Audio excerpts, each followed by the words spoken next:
dubbiin waaqayyo walitti qabama seenaa ilaalcha ogeessota biyya lafaa miti. Dubbiin waaqayyo dubbiin dhugaa isa afaan waaqayyo keessa gara namaa dhufu. Dubbiin waaqayyo dhugaadha. Dubbiin waaqayyo dhugaa afur qulqulluudhaan mul'ifameera. Dubbii waaqayyo kan mul'isu afur waaqayyooti. Kakwaara keessatti dubbii waaqayyo the word of God kan jedhu siya dubbii sagalee wal barreeffameera. Dubbii waaqayyo maal jedha abbaan ergaa kanaa yeroo jalqabu dubbiin waaqayyo jiraataadha. Jiraataa inni jedhu kun dubbiin kun waan amma jiruuf darbee jiraatu jiraataa inni jedhu jechini jedhama. Tasabbalu beektu nama tasabbalu miti dubbii waaqayyo isa jiraataatu jireenya keenya keessa dhaabamee hundee gadi fageeffatee jira waan ta'eef nu isa jiraataa sanarraa dhalanne waan ta'eef nu hin bannu dubbii isa jiraataa sana liqimsine qoricha isa jiraataa sana liqimsine jireenya keenya keessa jira waan ta'eef hin bannu. Maqaan isaa bara baraan ulfaatu. Akkasii fagootti natti mul'ate naan jireessi saba kanatti naa himi jedhamti Ermiyaas keessa ani jaalala bara baraan si jaalladhe. Kanaaf ani marartee ofitti si dhiyeesse. Kan abbaa gammachiisu immoo akkasii ani jaalala bara baraan si jaalladhe. Sagalee waaqayyooti marartee nan ofitti si maxxanse anaas gidduu qilleensi ba'u wal ifaati tokko jedha. Dubbiin waaqayyo fuudhee waaqayyotti nama maxxansa. Cubbutti nama maxxansa miti, badiisatti nama maxxansa miti, kufaatiitti nama maxxansa miti. Dubbiin waaqayyo du'a keessaa gara jireenyaatti nama ceesisa. Jiraataadha waan ta'eef dubbiin waaqayyo jiraataadha kan bara baraati. Maqaan isaa bara baraan ulfaatu.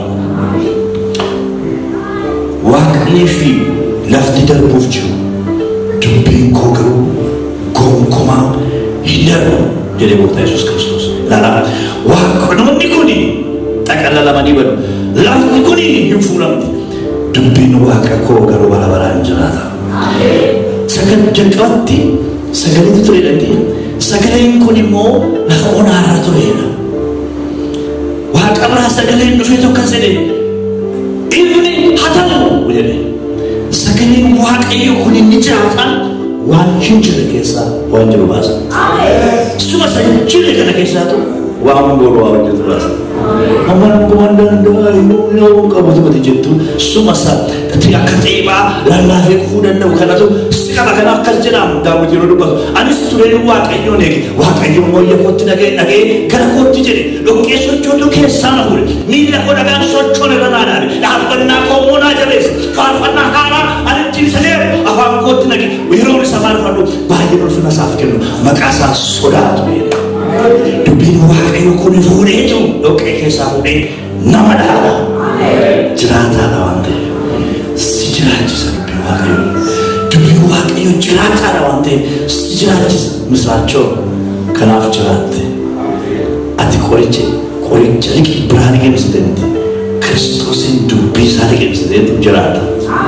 Kanaaf namni dubbii buddeena dhugaan jiraachuun buddeena dhugaan hin jiraatu dubbii afaan waaqayyo keessaa bahuun malee mitiiree gooftaa Yesuus Kiristoos seexanaan yeroo dubbii kenne deebii kenne namni buddeena dhugaan hin jiraatu dubbii afaan waaqayyo keessaa bahuun malee dubbiin afaan waaqayyo keessaa bahuun jiraataadha waan ta'eef nama jiraachisa.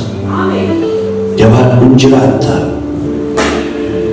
hinduutuu kan jedhu faarfannaa godhanii himmate waaqoo qaba gimbiittilee Addis Ababaattilee hafaase namni dubbii waaqayyoo qabu hunduutu saba sagalee waaqayyoo si jiru amma hedduutti si urgufee si cuunfee si keessaa eegi baasee booddee kottu manatti gadi siin jedha maqaan isaa bara baraan ulfaatu. Namni dubbii waaqayyoo inni jiraataan keessa jiru yeroo mana hin jiru akkuma inni jedhe. Ameen. Dubbiin waaqayyoo jiraataadha.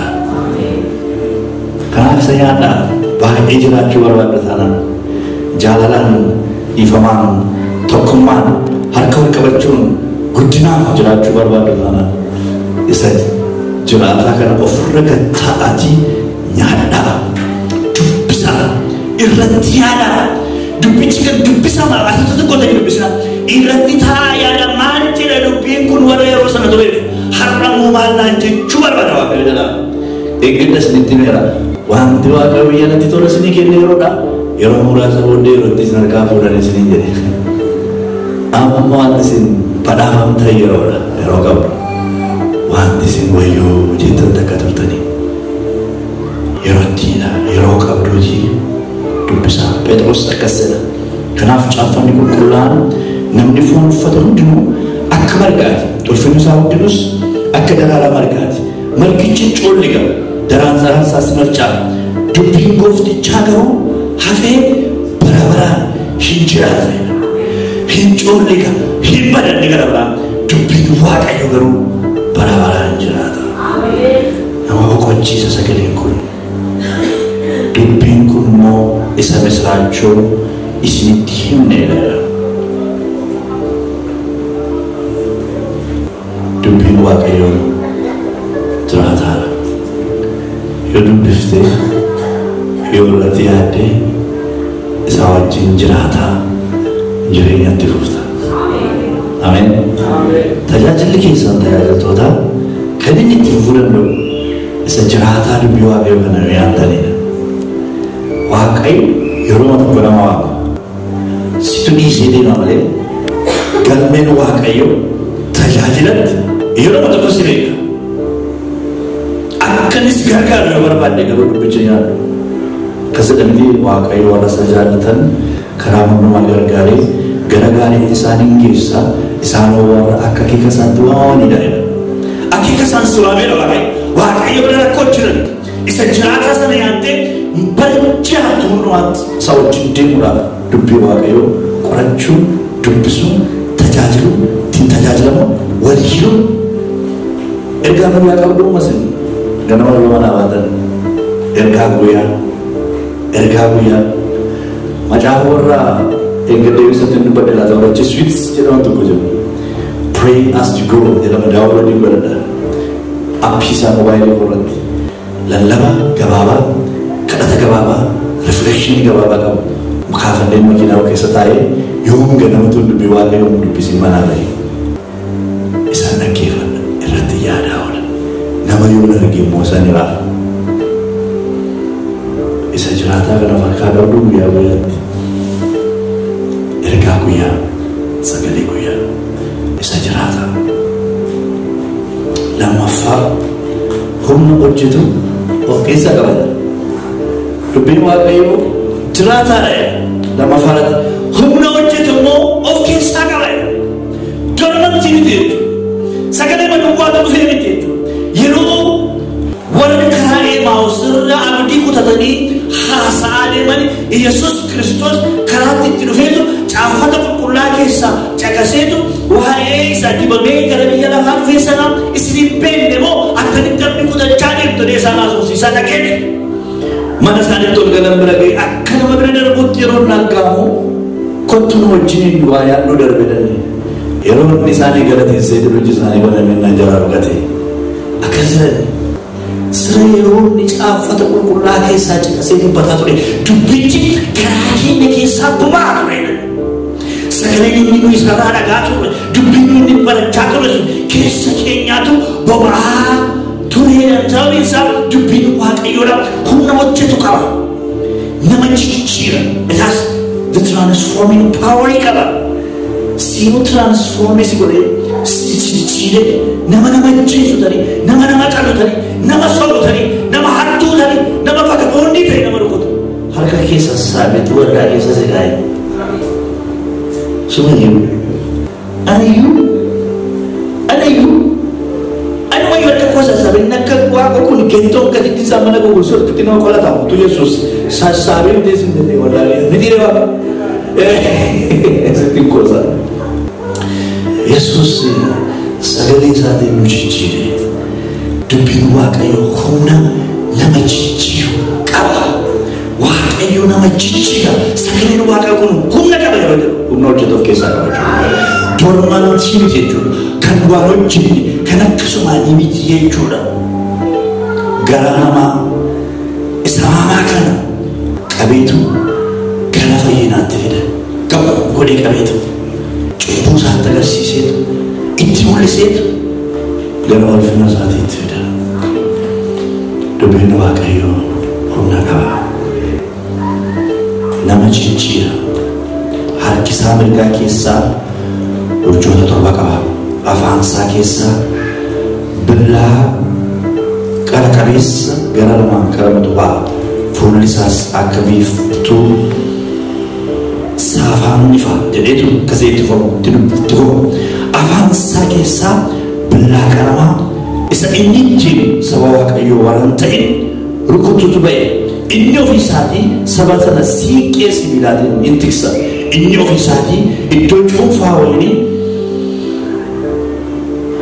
eegamsa sodaachisaa isa kan Waaqayyo hundumaa danda'u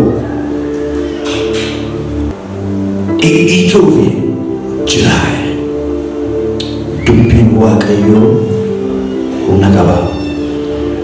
Humna hojjetuuf keessaa qaba. Maal fa'aa godha?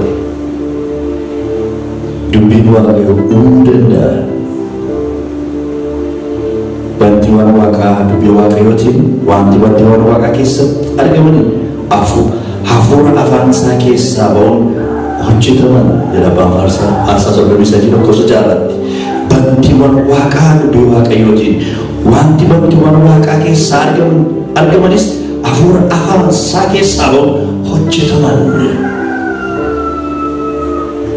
Dubbiin Waaqayyoo hin uumu. Lammaffaa uumaman hundumaa geggeessuuf to'achuu danda'a. Can lead and sustain the creation.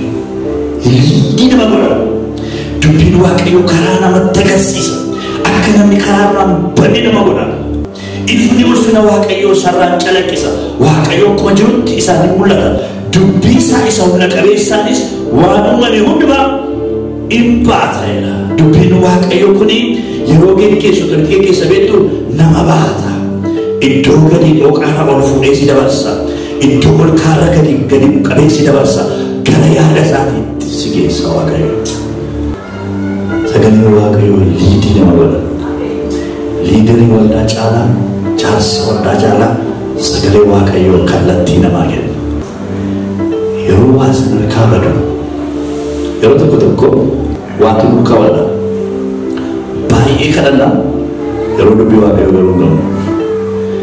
Sagalee Waaqayyoo dubbisaati jilbeenfadhaa. Yeroo kadhattan sagalee Waaqayyoo dubbisaa kadhadhaa. Hafuurri qulqulluun karuma sagalee isin dubbiftan sanaa jireenya keessanitti dubbatan akka nama godha yeroo baay'ee. Dhaqaa jilbeenfadhaa waa'ee sagalee Waaqayyoodhaa inni mochittis hin deebisa. Yeroo hafuurri qulqulluun sagalee gara keessan fidu gidduutti dhaabaatii dubbisaa sagalichi liidii si gochuu barbaada Waaqayyo. Karaa isinitti agarsiisuu barbaada Waaqayyo. Sagaleen Waaqayyoo dubbiin Waaqayyoo humna nama geggeessu of harkaa qaba. Hundumaa geggeessuuf to'achuu danda'a. Inni dubbii isaa in erga. Cabbii sanas hin baqsa. Qilleensa hin godha. Cabbii bitti waan diilalaa karaa namaarra jireenya namaarra ciisu sana sagalee Waaqayyoo gaafa dhufu hin cabsa. Isa keessa karaa baasa. Cabbii sanas hin baqsa. Qilleensa hin godha. Nettaanu dubbii Waaqayyoo humna hojjetuuf keessaa qaba. Karaa namaarra akka namni hin deddeebineefiti akeekkachiisa. Cubbuu nama safeeffachiisa. Sagaleen Waaqayyoo gara jireenya namaa yeroo dhufu iddoo inni jiru namatti agarsiisa. Isaayaasii ergamoonni Waaqayyoo walharkaa fuudhanii yeroo isaan qulqulluudha Waaqayyo gooftaan maccaa lafti hundinuu galata isaatiin guuteera jedhanii walharkaa fuudhanii yeroo isaan faarfatan hin kufe. Akka fedhe wayyoo ani nama cubbamaa saba cubbamaa gidduu waan hin jiraadhuuf nam bade. Ulfinni Waaqayyoos iddoo aarsaa Waaqayyoo guutee na dhageera. Sagaleen Waaqayyoo waaqarraa yeroo dhufu cubbuu dubata shoomaa natti agarsiisanitti kan koliitti mul'isa. Lafa jiru natti agarsiisa. Haalaan keessa biliqee jiru natti agarsiisa. Haalaan itti biqilfamee jiru natti agarsiisa. Yeroo tokko waldaa keessa teessanii lubbi kun yookiin paasteriin kun yookiin wangeelaawiin kun waa'ee koo nama wajjin haasa'ettanii beektanii. Yesuus karaa sagalee isaatiin butee si baasuuf dhufe. Maqaan isaa bara baraan ulfaatu. Karaa hamaarraa deddeebii hamaarraa shaakala cubbuu keessaa nama baasa. Kan namni irra deddeebi'uun hin malle namatti agarsiisa. Bai keessa jedha siifata jechuudha. Gaafa sana lubatu siifatatu hin ta'e waaqayyotu sagalee isaan siifachaa jira jechuudha.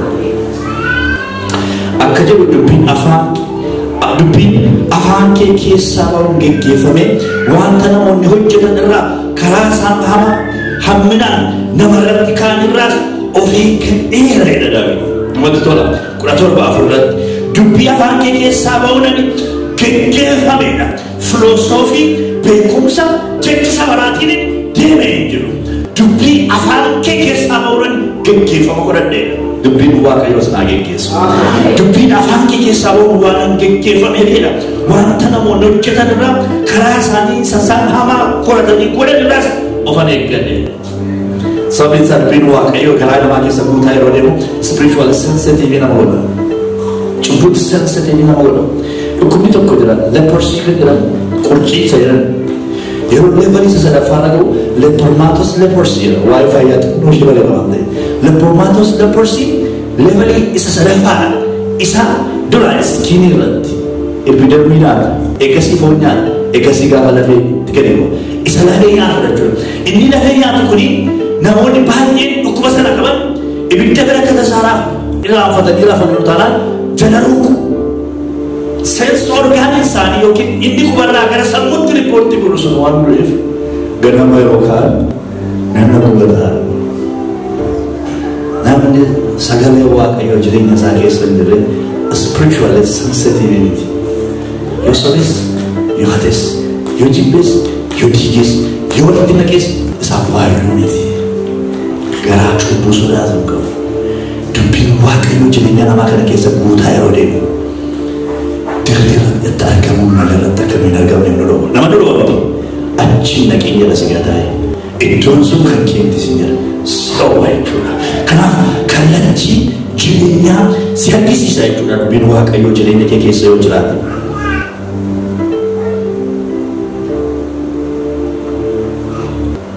Akkan si yakkineef waan ati jette garaa koo keessa kaa'eera. Akkan si yakkineef jedha Daawit. Dubbii kee garaa koo keessa dhoofadheera. Wanti garaa koo keessa dhoofadhe yoo jiraate dubbii keetiidha. Inni immoo garaa koo keessa taa'ee yakkarraan eega. Cubburraan eega. Sagalee waaqayyoo jireenya keessatti agalu. Wanti isin fudhattanii biyya kanaa baatamu jiraate yeroo deemtan gara biyyaatti deebi'aa. Achi darba asis tura wanti isin wajjin jiraatu kana. Humni dubbii waaqayyoo dhuka lafee keessanitti agalu. Humni dubbii waaqayyoo jireenya keessanitti agalu. Akkasidha dubbiin waaqayyoo jedha sadaffaan billaa gara lama qara bira caalaadha. Dubbiin waaqayyoo qara. Hammam qara billaa gara lamaan qarame caalaa qara qabeedha. Billaan qara lamatti qarame asii cidhamu si mura achi asi mura akkasirra mura akkasirra si mura jechuudha. Bara sharp jechuudha. Sharp endii jechuudha. Billaa gara lamatti qarame caalaadha. Sababa qara ta'eef garaa namaa kana sakattaa jechuudha. Hin murmura jechuudha. Akkuma garaan namaa waan hundumaarra jallaadha namni deeramiyaas. Namnis isa qajeelchuu hin danda'u. Egaa eenyutu isa beekuu danda'a ree? Dhaggeeffadhaa. Ani waaqayyo garaa namaaf yaada namaa isa dhokataa qoree nan ilaala. Nama hundumaafis akka keeka isaatiitiif akka ija hojii isaatiitti nan kennaa jira. Inni qal'uu inni waayyuu sana uumuu hin dandeenye. Lafa dhokataa waan lebruu hin dandeenye kana keessa gadi fagaatee ribuu keessa lafee keessa dhuka keessa gadi jeenee eenyummaa namaa sana dhugaa bakkeetti baasuu kan danda'u sagalee waaqayyooti. Sagaleen waaqayyoo kun qara. Ameen. Dadhabdanii sagaleen waaqayyoo kun qara. Dubbiin waaqayyoo jalaa waa tokkollee dhokachuu hin danda'u. Waaqayyoo isa waan hundumaa beeku biraa dhufe waan ta'eef sagaleen afaan isaa keessaa waaqayyo biraa dhufe waan ta'eef sagalee isaa dubamoo kan dhaabatu waaqayyo waan ta'eef karaa sagalee isaatii jireenya keessa gabbara. karaa gara biraan waan tokkollee Waaqayyo jalaa ba'uu hin danda'u. Sagalee isaa jalaas ba'uu hin danda'u. Kanaaf gara xumuraatti dubbiin Waaqayyoo jiraataadha. Humna hojjetus qaba. Si keessatti hojjeta, naannoo keetti hojjeta, hawaasa kee keessatti hojjeta, humna hojjetu qaba. Bullaa qara lamaa qaba, qarame caalas baay'ee qara.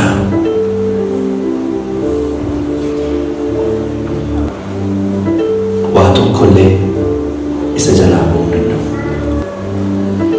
Dubbii kanatti yoo of laanne maaltu ta'a? Waan gabaabaa lamaan sadan tokko dubbadha. Tokko jireenya nu barsiisa. Jireenya beektu akkamitti akka jiraatan Waaqayyo wajjin, hawaasa gidduu jiran wantoota wajjin, vertical and horizontal relationshipin jireenyi maal akka ta'e nu barsiisa. Waaqayyo wajjin akkatti jiran guideline keenya kan ittiin Waaqayyo wajjin haala jireenyaa barru karaa dubbii isaaniiti. Waaqayyo jireenya keenya keessatti mul'ate kan inni eenyummaa isaa nu hubachiisu, nu barsiisu karaa sagalee isaaniiti. Lama balleessaa nama hubachiisa, kontiroolii nama godhachuu, dirreen taanirra namni akka naaban jireenya Waaqota tokko akka nu jiraan nu godha. Sadii nu qajeelcha, nu qajeelcha. Isa kana ergaa Phaawulos Ximootiyoosiif barreesse keessaa argattu. Ximootiyoos Salaamaffaa boqonnaa 3 lakkoofsa 16 jira.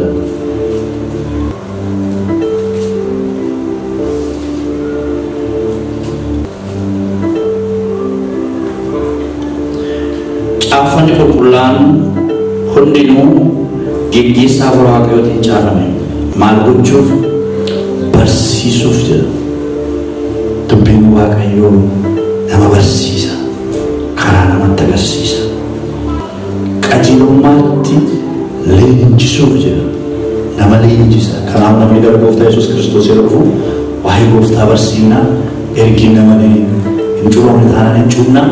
Ergi cuupnee deemuun immoo disaayipilii goona. Ergi disaayipilii goone immoo barumsa tajaajilaa barsiifnaa hin leenjifne jechuudha. Dibichi akkuma bitamee dhufee nu jiraatu hin leenjifama malee akkuma dhalateen qonnaatti nu leenjisa. Nama leenjisa dubbii Waaqayyoo sana duwwaa miti. Qajeelummaatti leenjisuudhaaf jedha. Barsiisuuf, balleessaa wajjisuuf, qajeelchuuf, qajeelummaatti leenjisuudhaaf gargaareera. Kanaaf wanti isiniin jedhu amsan isinii dhaamee deemu namarraa adda ba'an biraa deeman tokkoof amsatu barbaachisa. Sagalee Waaqayyoo isa jiraataa, isa humna of keessaa qabu, isa bal'aa gara qara lamaa caalaa qaraa ta'e waa tokkollee jala darbuu hin dandeenye kana taa'aati dubbisaa qoradhaa. Nana mana jaarsolii waldaa qorannaa macaafa qulqulluu yeroo dhiyootti isin jalqabsiisu jedhee yaada. Akka nama 2, 3, 4, 5 ta'anitti, akka kwaariitti, akka tajaajiltoota wangeelaatti, akka jaarsoliitti qorachuun hin danda'amu. Sagalee Waaqayyoo kan taane wajjin dubbisuun sababiin isaa Waaqayyo karaa sagalee isaatii balleessaa nama hubachiisu.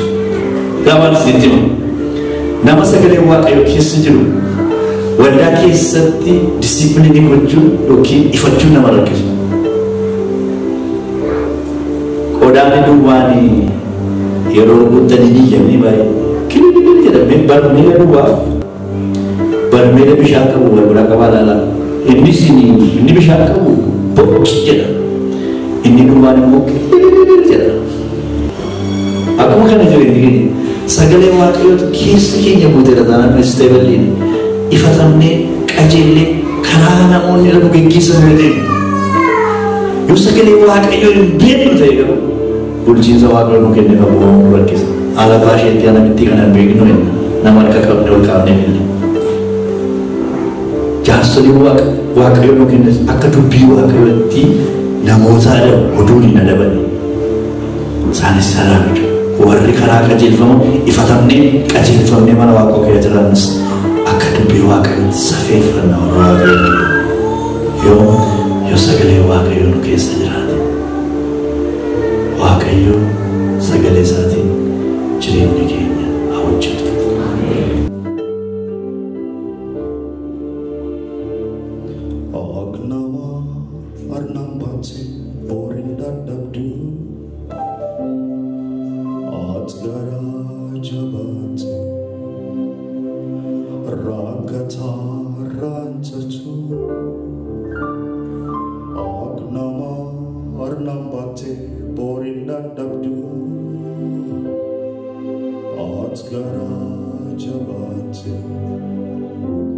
Rakata ranchatu